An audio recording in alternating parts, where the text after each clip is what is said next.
Halo teman-teman, kembali bersama dengan saya Dr. JJ di channel Seputar Jantung. Dan seperti video-video sebelumnya, saya masih ditemani oleh Dr. David. Halo Dr. Halo David. dok, Iya, gimana? Masih semangat? masih dok. Kita bahas lemak terus ini. Lagi bahas lemak lagi Iya, kita jadi ya dok. teman-teman, saya kasih hashtag bahas lemak. Dan itu akan banyak nanti video-video di Seputar Jantung ini yang bahas soal lemak ya. Kita udah bahas soal kolesterol dan trigliserid panjang lebar itu ya, videonya hampir sejam kali itu. Kemudian kita bahas juga tentang lipoprotein A atau LP little a ya kalau bahasa Inggrisnya. Kemudian kita udah bahas juga soal ApoB ya. Nah mungkin teman-teman bertanya-tanya ini apa sih? Kok bahasnya tambah jauh begitu? Nah itu memang ada keinginan dari baik di bidang para dokter maupun juga di masyarakat untuk pengen tahu pemeriksaan apa yang bisa paling akurat untuk menentukan resiko terkena sakit jantung.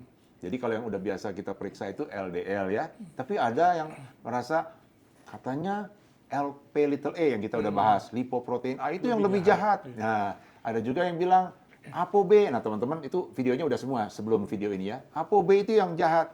Nah, hari ini kita mau bahas satu lagi nih, Dokter David. Itu ada juga tuh pasien yang tanya, "Dok, katanya LDL itu ada beberapa macam. Nah, yang kecil, LDL yang kecil itu yang jahat."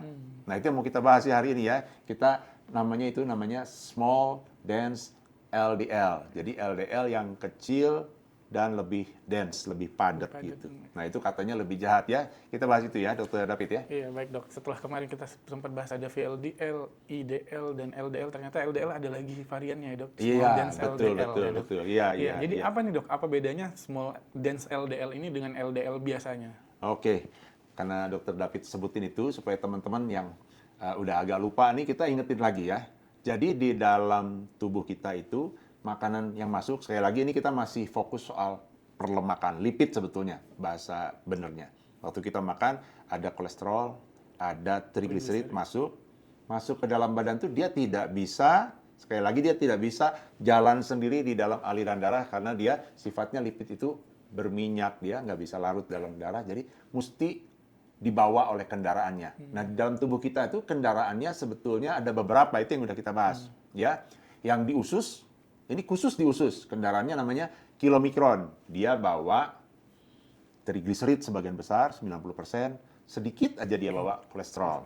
Dia bawa ke jaringan, nanti dibongkar semua trigliseridnya dipakai, lalu dia pulangnya ke liver, ke hati. Di hati itu muatannya masih sisa trigliseridnya sekarang digabung dengan kolesterol sebagian dibawa oleh tadi VLDL. Nah, ini mobilnya kalau dari liver ada VLDL, bawanya trigliserid sama kolesterol. Tapi trigliseridnya udah berkurang, tinggal 50-an%. Kalau tadi kan 90-an%. Sekarang kolesterolnya udah sekitar 10-an, 15% gitu. Nanti sampai yang perlu diingat itu, yang diproduksi dari liver itu cuma VLDL. Nanti VLDL itu bawa tadi trigliserid sama kolesterol ke pembuluh darah. Nanti di pembuluh darah itu ke jaringan gitu. Nah itu trigliseridnya dibongkar, dipakai gitu apa ke jaringan adiposa, namanya jaringan lemak begitu. Nah itu makin kecil lagi nanti mobilnya karena kan dibuang, bukan dibuang ya, dibongkar muatannya begitu. Mobilnya lebih kecil, jadi ada IDL. Nanti berubah IDL, bongkar lagi trigliseridnya, menurun lagi. Jadi kandungan trigliseridnya makin turun persentasenya, jadi persentase kolesterolnya kan makin gede ya. Yang di IDL itu kurang lebih trigliseridnya tinggal 30-an% begitu. Nah, kolesterolnya udah naik juga sekitar gitu lah ya. Nah, di LDL-nya kolesterolnya udah jadi 50% kandungannya, trigliseridnya tinggal 10-15% aja gitu. Nah, itu pembawa dari si kolesterol dan trigliserid. Jadi kita udah kenal 4 nih. Kilomikron, VLDL, IDL, LDL. Sebetulnya masih ada satu lagi nanti. Itu diproduksi di usus dan di liver, namanya HDL. Nah, dialah yang lihat sampah-sampah yang berserakan, kolesterol yang berserakan gara-gara misalnya kelebihan tadi dibawa, dia bawa pulangnya ke liver. Jadi ada 5 sebetulnya kita. Ya, yang 3 yang dari liver itu yang bermasalah. VLDL, IDL, LDL. Itu yang kita bahas dalam video kemarin itu penandanya atau sopirnya itu ApoB namanya. Nah sekarang kita ketemu lagi si LDL secara khusus.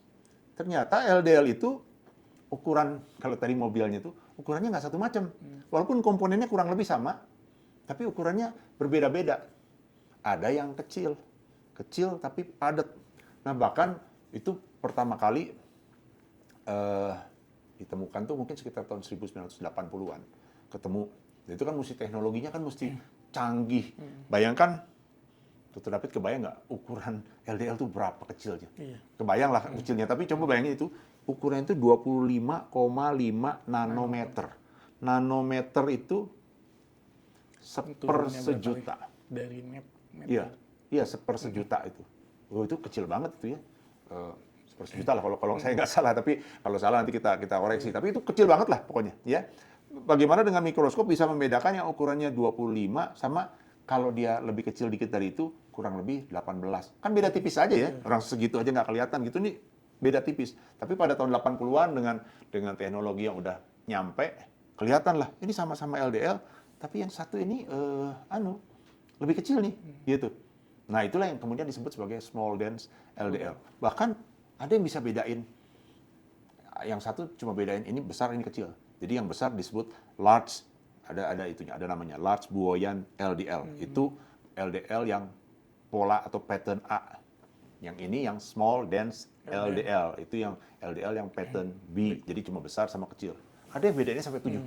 LDL tipe 1, tipe 2, tipe 3, tipe 4 sampai 7. Jadi tipe 1 sampai 3 itu yang A tadi yang besar. Yang tipe 4 sampai 7 itu yang kecil. Padahal besar kecil bedanya juga tipis-tipis saja. Yang satu 25, ini 20, beda dikit aja tuh. Susah bedain sebetulnya, ya. Tapi ternyata sifatnya beda ntar kita lihat sifat itu beda itu. Iya. Oke. Berarti dia kesamaannya dengan LDL ini apa, Dok?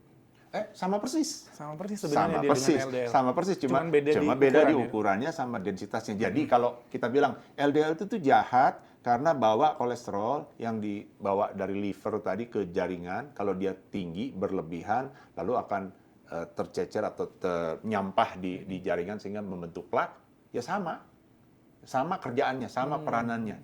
Persis, itu persamaannya ya, sama. Bedanya dia lebih kecil. Bedanya lagi dia lebih dense. Nah, tapi nanti kita lihat nih, dengan perbedaan dia kecil dan lebih dense itu, kenapa dia jadi lebih jahat? Itu saya gambarkan seperti yang satu bola tenis, yang satu bola golf. Itu kalau dilempar, yang mana yang lebih sakit kalau kena? Bola golf, ya, karena dia lebih kecil, lebih dense. Yang ini yang gede gitu. Yang kedua, yang lebih gesit yang mana? Yang lebih gesit yang kecil. Yang lebih gampang selap-selip, yang kecil. Persis seperti itulah. Jadi si small dense LDL itu, karena dia lebih kecil, dia lebih gampang nyusup masuk ke bawah dinding pembuluh darah. LDL juga bisa, tapi dia lebih besar chance-nya si small dense LDL itu untuk masuk nyelip ke sela-sela itu endotel namanya. Dia bisa masuk nyusup di situ. Terus yang kedua, ternyata dia lebih mudah namanya teroksidasi. Nah, di dalam tubuh kita ini teroksidasi itu kondisi yang seringkali tidak baik ya. Jadi kalau sesuatu molekul atau zat di dalam tubuh kita ini mengalami oksidasi, itu seringkali terus dia menjadi suatu zat yang reaktif. Makanya kita suka bilang itu namanya reaktif oxygen species. Pernah dengar ya? ROS itu.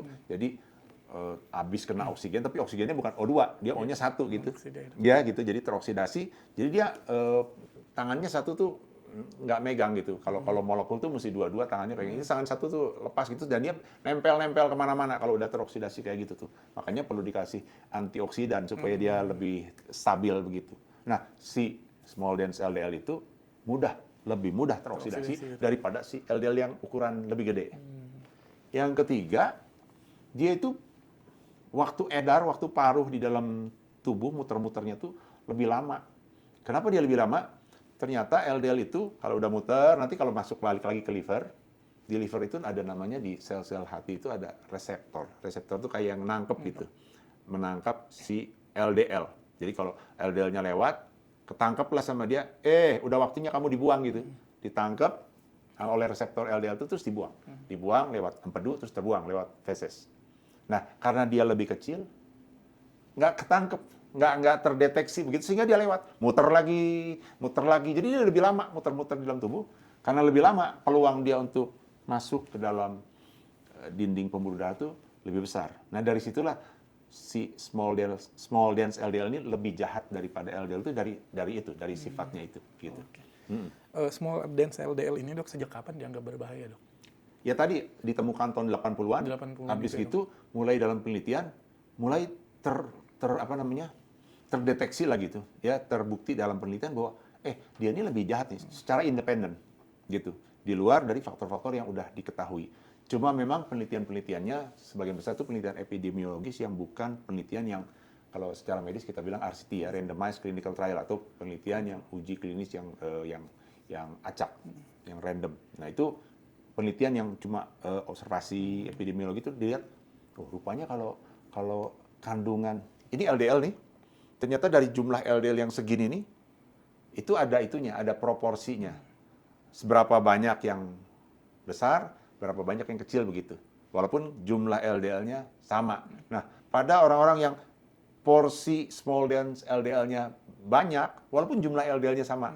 Tapi kalau porsi small dense LDL-nya banyak itu, ternyata kejadian kardiovaskularnya lebih tinggi. Nah, terus penelitian-penelitian berlanjut sampai akhirnya tahun 2001 atau 2002 gitu ya. Mulai itu disebutkan di dalam guideline. Setahu saya itu guideline namanya guideline NCEP ATP itu. Dr. David sih belum ini. Itu saya masih sekolah dulu itu kalau kita panduan soal kolesterol itu selalu kita mengacu pada itu NCEP ATP 3 kalau nggak salah waktu itu tahun 2001 itu NCEP itu National Cholesterol Education Program. ATP itu Adult Treatment Panel yang ketiga, yang tahun-tahun sebelumnya tahun berapa lagi tuh saya pas lulus dokter jantung waktu itu tahun 2001-2002 itu, jadi kalau kita panduan menterapi pasien kolesterol itu berdasarkan dia itu. Disitulah baru pertama kali kemudian disebut ada nih small dense LDL gitu, dan ini ditengarai atau diduga ini merupakan suatu faktor resiko yang perlu diperhatikan. Tapi kemudian agak lama lah, nggak gitu banyak dibahas kayaknya, terus belakangan mulai dimasuk dalam guideline yang terbaru sekarang. Tapi tetap dia penelitiannya nggak terlalu banyak. Kemudian yang jelas dia nggak ada penelitian yang sifatnya intervensi. Ya kalau LDL itu banyak sekali penelitian intervensi. Intervensi itu maksudnya bukan cuma sekedar diperhatikan, tapi juga dikasih obat, dicoba diturunkan sesuai dengan target sampai berapa, turun nggak angka penyakit jantung koronernya atau kejadian-kejadian kardiovaskulernya, turun kalau LDL. Nah kalau si small dense LDL ini nggak ada, hampir bilang nggak ada penelitian-penelitian yang intervensi, sehingga dia secara peranannya sebetulnya untuk diperiksa sama kita itu kurang gitu si small dense LDL ini gitu. Terus selanjutnya dok, kondisi yang bagaimana dok yang membuat small dense LDL ini meningkat? Nah itu yang penting itu ini triglycerid kata kuncinya. Lagi triglycerid ya. Jadi ya saya juga jujur aja nih sebelum mendalami juga ini, triglycerid itu kayak saya nggak terlalu lah ya, LDL aja lah, pokoknya LDL aja. Tapi ternyata kondisi triglycerid tinggi ini juga banyak mempengaruhi kondisi lipid di dalam tubuh. Jadi kalau orang yang kadar trigliseridnya tinggi, itu nanti kalau nanti teman-teman nonton juga video sebelumnya yang ApoB kemarin itu saya cerita, kalau trigliseridnya tinggi, yang bawa trigliserid kalau dari liver itu namanya VLDL. Satu-satunya tadi yang si mobilnya namanya lipoprotein, mobil yang bawa trigliserid sama kolesterol ke darah, ke jaringan itu adalah si VLDL. Itu ada trigliseridnya banyak, 50-an% gitu. Nah, kalau kadar trigliseridnya banyak yang kita makan, itu VLDL-nya jadi tinggi banyak. Nanti di jaringan gitu, terus trigliseridnya itu dibongkar. Nanti kayak tuker tambah gitu, trigliseridnya disumbangin ke LDL, LDL-nya sumbangin kolesterol ke situ. Ada enzimnya namanya secara medis enzim CETP. CETP itu kolesterol ester transfer protein. Jadi untuk mentransfer gini, kolesterol dari LDL dipindah ke sini, trigliserid dari sini pindah ke sini begitu. Jadi si LDL-nya sekarang jadi gemuk dengan trigliserid. LDL di badan nih, karena banyak trigliseridnya. Nanti dia bawa pulang, balik lagi ke liver dalam bentuk LDL yang aneh nih, banyak gemuk nih, banyak trigliseridnya. Di liver itu ada enzim khusus yang melihat dia tuh, ini kok LDL-nya gemuk banget, banyak trigliseridnya gitu. Ada enzim namanya hepatic lipase. Jadi hepatic itu nama liver kan, ada di liver. Lipase itu pokoknya enzim yang memecah trigliserid. Dipecah sama dia, diambilin semua trigliseridnya, jadi kayak itu diperes gitu. Diperes, dikeluarin triglyceridnya semua, diperes jadi kecil. Jadi kecil itu jadi small dense LDL. Nangkep ya urut-urutannya ya. Iya. Dari kadar trigliserid tinggi, VLDL-nya jadi naik, lalu dia di dalam darah bertukaran dengan trigliseridnya ke sini, dari LDL kolesterolnya ke VLDL, LDL yang banyak trigliserid tadi diperes gitu, di liver diperes lagi, jadi small dense LDL. Nah, kondisi-kondisi yang berhubungan dengan trigliserid tinggi itu yang seringkali small dense LDL-nya tinggi. Meningkat ya, Dok. Jadi pasien-pasien kalau kadar trigliseridnya tinggi, walaupun LDL-nya normal, bisa jadi yang saya bilang tadi, LDL-nya itu menggambarkan, sekali lagi LDL yang kalau kita periksa kadar LDL kolesterol normal itu sebetulnya menunjukkan jumlah kolesterol di dalam mobil-mobil LDL sih semuanya, gitu. Bukan menunjukkan banyaknya mobil LDL gitu. Dia bisa bayangin ya. Jadi kalau ada 100 kg, katakanlah 100 kg lemak lah ya, dibawa begitu. Dibawa oleh 10 mobil. Berarti masing-masing bawa 10 kg lemak begitu. Berarti sebetulnya LDL-nya ada 10, mobil LDL-nya ada 10, sama besar semua. Berarti bahaya yang dihadapi nanti di jalan tuh ada 10 mobil begitu. Tapi sama-sama sekarang berapa tadi? 100 kg lemak, tapi dibawa sama mobil LDL-nya kecil-kecil. Jadi cuma bisa ngangkut 5 kilo. Jadi ada 20 sekarang. Ada 20. Itu sekarang ada 20 mobil yang saling gitu. Bikin macet, bisa tabrakan, bikin gitu. Itulah tadi si small dense LDL itu. Jadi bisa jadi kadar LDL kolesterolnya kalau diperiksa normal. Tapi kalau trigliseridnya tinggi, hati-hati. Jangan-jangan kadar LDL kolesterol yang normal itu sebetulnya banyak small dense LDL-nya. Dan kita kalau periksa profil lipid itu kan keluar tuh LDL kolesterol berapa, HDL berapa, trigliserid berapa, kolesterol totalnya berapa. Itu nggak serta-merta kita bisa tahu small dense LDL-nya berapa. Tapi ada bagian dari situ ya, Dok? Dari bagian itu, LDL itu, Dok? Di LDLC itu, LDL kolesterol itu, di situ ada sebagian yang small dense LDL. Cuma kita nggak tahu berapa. Nah, ada cara yang gampang untuk menduga jangan-jangan small dense LDL-nya tinggi. Caranya kadar trigliserid dibagi dengan kadar HDL. Kalau kadar trigliserid dibagi HDL itu angkanya lebih dari 3,8. Kalau nggak salah begitu 3,8. Ya ada angkanya berbagai, itu suka kadang agak beda-beda dikit. Tapi makin tinggi itu berarti kemungkinan small dense LDL-nya tinggi. Kenapa? Karena berarti trigliseridnya tinggi. Yang trigliserid tinggi tadi akan diubah jadi small dense LDL. Misalnya kadar trigliseridnya 200. Terus kadar HDL-nya 40. Itu kan sebetulnya angka-angka yang bukan jelek-jelek banget ya. Tapi trigliseridnya kan udah tinggi tuh, 200 tuh, karena batasnya kan 150. HDL-nya 40. HDL 40 itu kan batas pas-pasan aja tuh, kalau laki-laki kan 40 batasnya. Bukan jelek-jelek banget itu. Mungkin kalau diperiksa kolesterolnya 100 kolesterolnya. Tapi 200 trigliserid bagi HDL 40 itu 5 angkanya. Jadi trigliserid bagi HDL itu angkanya lebih dari 3,8. Itu jangan-jangan LDL-nya tadi, LDL yang 100 itu sebetulnya komposisinya banyak small dense LDL. Jadi kalau ada kadar trigliserid tinggi, itu mungkin perlu diperiksa small dense LDL-nya. Selain itu, sama semua. Kondisi yang menyebabkan kadar trigliserid tinggi itu resistensi insulin, pasien diabetes, pasien obesitas, sindrom metabolik, orang yang minum alkohol berlebihan, makan karbo berlebihan, itu semua bisa naikin trigliserid. Dan itu mestinya diperiksa. Kayak gitu. Iya. Dan beda dengan Lp(a), lipoprotein A. Nanti teman-teman nonton yang lipoprotein A, itu periksanya cukup sekali seumur hidup. Karena dia faktor genetik. Kalau ini bisa berubah. Bisa berubah. Nanti kalau kadar trigliseridnya turun, dia bisa berubah juga. Ikut turun juga. Ikut, iya. Oke, untuk small dense LDL ini, Dok, gimana cara periksanya, Dok? Apakah sama dengan LDL-C biasa gitu, Dok? Dokter sendiri udah periksa belum, Dok? Oke. Jadi kalau pemeriksaan profil lipid biasa, itu bisa dibilang semua laboratorium bisa periksa. Karena pemeriksaannya satu, mudah, juga murah juga. Bolehlah kita periksa, itu nggak terlalu mahal ya. Kemudian hasilnya standar. Periksa di sini, di sana, di mana-mana juga kurang lebih keluar angkanya sama lah. Nggak mungkin periksa di lab ini angkanya normal, tiba-tiba periksa lab sebelah angkanya tiba-tiba tinggi banget gitu. Karena udah standarisasinya sama. Makanya memang itu yang paling dianjurkan pemeriksaannya supaya merata, gampang kita memantaunya, gampang kalau berobat ke dokter A, dokter B, dokter C, angkanya sama begitu. Makanya itu yang dianjurkan. Nah, tapi si small dense LDL ini susah. Pemeriksaannya susah. Jadi dia ada pemeriksaan yang pakai, nah ini saya juga kurang paham betul teknologinya, tapi kurang lebih lah. Misalnya ada yang katanya di centrifuge, diputar gitu sedemikian rupa, sangat terpisah. Nanti terpisah. Yang densitasnya tinggi dan densitasnya rendah, nanti terpisahkan bisa gitu ya. Yang satu lebih tenggelam, satu lebih ke atas gitu. Nanti baru dipisahin, baru dihitung jumlahnya. Itu mahal. Di Indonesia katanya sih belum ada, ya. Ada periksa pakai magnetic resonance spectroscopy ya, entah gimana caranya itu, tapi itu juga cuma buat riset di luar negeri, di Indonesia juga belum ada. Ada pakai elektroforesis, ya pakai gel elektroforesis itu biasanya yang kandungannya lebih ini, ntar jalannya bagaimana lebih jauh, ada yang lebih pendek begitu, nanti dinilai. Itu juga susah periksanya, mahal juga.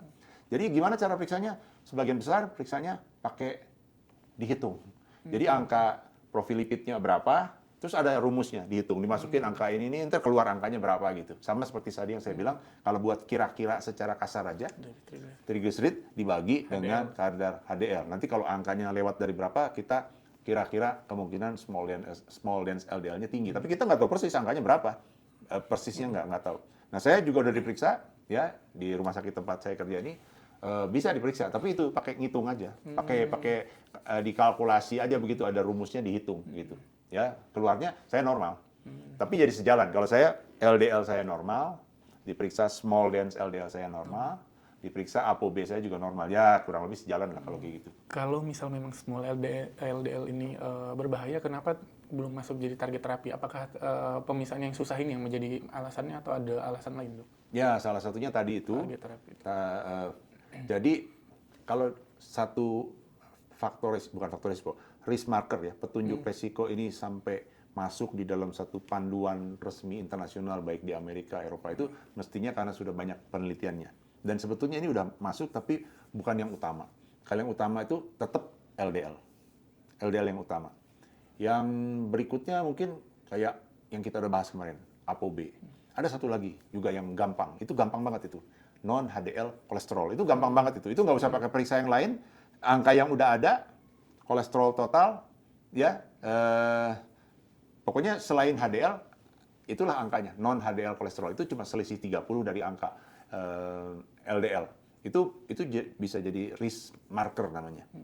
Nah, tapi si ini juga dianggap bolehlah masuk sebagai marker untuk resiko si small dense LDL ini, tapi tidak terlalu kuat, tidak terlalu dianjurkan harus dilakukan. Tadi karena penelitian-penelitiannya semuanya juga masih bersifat observasi aja, nggak ada yang randomized clinical trial, nggak ada penelitian yang sistematis gitu ya. Yang kedua, nggak ada penelitian yang bersifat intervensi. Kalau dikasih obat, dia bisa turun apa enggak. Nah itu kalau bisa itu dia bisa jadi target terapi namanya. Target terapi itu kita nentuin kayak LDL-nya mesti tercapai sekian, baru udah tercapai nih terapinya. Kalau small dense LDL nggak masuk ke sana. Yang kedua ya karena tadi mahal pemeriksaannya, masih susah dan juga nggak ada standarnya. Dari lab satu dengan yang lab yang lain itu beda-beda angkanya gitu. Jujur aja di Indonesia saya tanya, bahkan ya saya nggak sebut lah namanya, tapi lab yang besar, lab skala nasional aja nggak menyediakan pemeriksaan small dense LDL. Jadi ini masih jarang ya. Tapi bukan berarti sama sekali nggak ada gunanya, bukan. Jadi sekali lagi kalau pasiennya katakanlah dari pemeriksaan tadi trigliseridnya tinggi banget ya, HDL-nya rendah, ada pasiennya ada resistensi insulin, tapi LDL-nya udah tercapai gitu. Nah kita pengen tahu LDL yang udah angkanya bagus ini proporsinya adalah yang gede semua LDL-nya atau sebagian besar kecil semua nih. Dari mana kita menduganya? Ya tadi trigliseridnya tinggi, HDL-nya rendah. Itu namanya lipoprotein yang aterogenik namanya. Lipoprotein tadi kan yang ada 5 tadi. Kilomikron, VLDL, IDL, LDL sama HDL. Ya kilomikron biasanya kita nggak pernah hitung-hitung lah. 4 yang inilah. Nah, kalau dibilang lipoproteinnya aterogenik itu ya salah satunya itu trigliseridnya tinggi. Dari mana taunya? Ya itu di VLDL-nya biasanya tinggi juga. Nah, itu sama HDL-nya rendah. Kalau ada itu, kita curiga jangan-jangan small dense LDL-nya juga tinggi. Perlulah diperiksa. Gitu. Selanjutnya dok, berarti kalau misal tinggi small dense LDL, terapinya masih sama ya dok dengan LDL biasa dan triglycerid dok. Jadi target terapinya biasanya menurunkan triglyceridnya atau LDL atau yang semuanya dok. Berarti tetap pakai statin kah atau Iya. gimana, dok? Jadi nggak ada obat khusus sebetulnya buat Untuk small small dense dense LDL-nya mah nggak ada. Target terapinya ya LDL-nya. Obat buat Tetap LDL yang LDL. udah berkali-kali kita bahas di channel ini, obat LDL-nya statin, contoh obatnya atorvastatin, rosuvastatin yang intensitas tinggi. Obat kedua ezetimibe, obat ketiga yang obat baru itu ya, PCSK9 inhibitor yang disuntik, evolocumab sama inclisiran. Nah itu pilihannya nomor 1 statin dulu, kalau nggak tercapai LDL-nya baru dengan ezetimibe, baru dengan PCSK9 inhibitor. Nah tapi kalau triglyceridnya masih tinggi, kan ini udah turunin nih, LDL-nya turun. Tapi kalau triglyceridnya masih tinggi juga, kita curiga kalau triglycerid masih tinggi walaupun LDL-nya udah tercapai, jangan-jangan si LDL-nya ini kebanyakan adalah yang small dense tadi. Jadi gimana caranya nuruninnya lagi? Kan LDL-nya udah tercapai. Ya kita turunin triglyceridnya supaya dengan turunnya triglycerid, si triglycerid tadi yang penyumbang terbentuknya small dense LDL. Jadi kalau diturunkan triglyceridnya, nanti mudah-mudahan small dense LDL-nya juga nggak terbentuk gitu. Nah itu kasih obatnya bisa omega 3, bisa golongan fibrat gitu. Dan tentu pola hidup. Pola hidupnya, pola makannya ya yang karbo-karbo ditekan, dikurangin. Karena gitu. memang sangat berpengaruh ya dok dari Iya, makanan ya dok. Iya, dari karbo ini yang bikin triglyceridnya naik nanti gitu. Iya. Oke, sudah banyak nih dok dibahas. Mungkin Iya. dari dokter JJ ada tambahan lagi dok tentang small dense LDL ini dok. Iya, udah semua kayaknya kita bahas ya. Udah dari mulai apa itu sampai terapinya udah ya. Baik, saya kira cukup jelas ya. Dokter David, nggak? Nangkep jelas ya Iya, lumayan sudah, ya. Dok, sudah Karena mulai, ini juga hal baru ya buat iya. kita juga ya. Masih Iya. banyak juga kita masih belajar Iya, soal ternyata ini. kan banyak dia juga bagian dari LDL itu sendiri dok. Mungkin juga teman-teman pun banyak yang mungkin hanya tahu LDL aja. Ternyata Iya. ada lagi VLDL, IDL dan sampai ada juga dari small dense LDL ini ya dok. Iya. Oke, saya rasa sih cukup ya, Dokter David ya. Teman-teman mudah-mudahan cukup bisa memahami. Sekali lagi, ini bahas lemak, kita makin hari makin dalam membahas ini. Saya yakin ada teman-teman yang betul-betul tertarik dengan pemahaman soal ini, mau belajar lebih dalam. Mudah-mudahan dengan ilustrasi-ilustrasi yang saya sampaikan tadi bisa memahami tentang khususnya yang kita bahas di video ini, small dense LDL ya. Jadi teman-teman yang suka dengan konten edukasi seperti ini, yang belum subscribe, silahkan subscribe seputar jantung dan di-share juga kepada teman-teman yang lain. Kita berjumpa lagi di video berikutnya. Salam jantung sehat.